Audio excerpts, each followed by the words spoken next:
Have you ever wanted to look into retro games but aren't sure where to begin? Do you ever wonder which classic games stand the test of time and which ones don't hold up?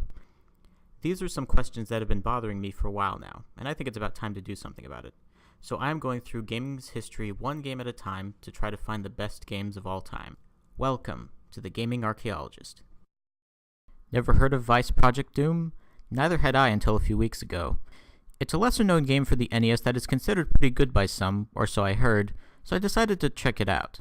And to my surprise, it's actually one of the most enjoyable titles I've found for the NES. It's a side-scrolling action platformer that feels rather similar to Ninja Gaiden.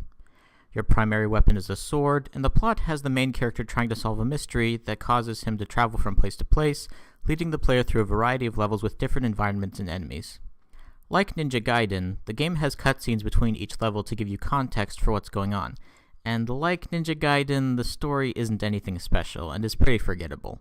The actual game part isn't, however, and while it's similar to Ninja Gaiden, I think it's even better. True, you can't cling and jump from wall to wall like in Ninja Gaiden, but the game makes up for it with good level design.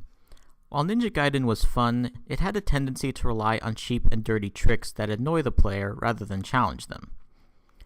Project Doom, on the other hand, actually finds the right balance of being challenging without being frustrating.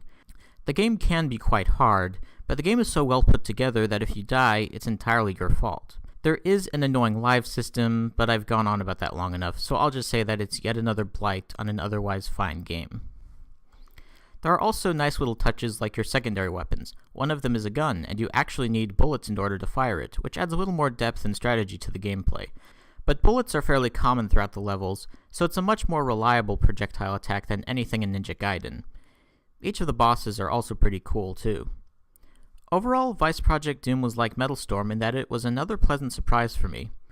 Given how obscure the game is, I wasn't expecting much, but it really impressed me, and it's a shame it isn't more well known.